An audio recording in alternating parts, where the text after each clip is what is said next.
Naiknya harga minyak goreng dan kelangkaan di pasaran membuat sejumlah pedagang mengeluh, seperti pedagang kecil di Banda Aceh yang berjualan di gerobak. Kondisi tersebut berdampak terhadap omset pendapatan yang turun hingga 50%. Sejumlah pedagang kecil mulai kesulitan mendapatkan minyak goreng di sejumlah pasar dan supermarket di wilayah kota Banda Aceh. Kondisi ini membuat pedagang kecil seperti pedagang gorengan terpaksa harus mengurangi jumlah dagangannya.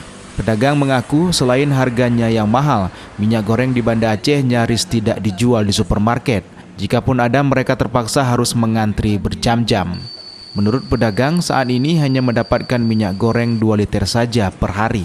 Sementara untuk mencukupi kebutuhan minyak, pedagang terpaksa membeli minyak goreng curah dengan harga jual mencapai Rp19.000 per liternya.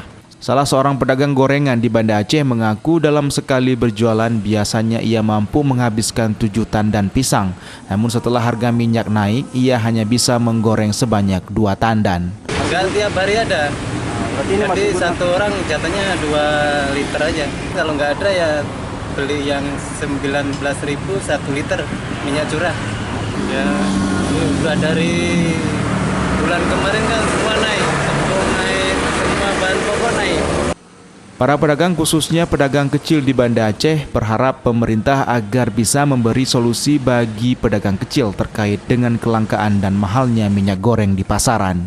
Dari Banda Aceh, Syukri Syarifuddin, iNews melaporkan.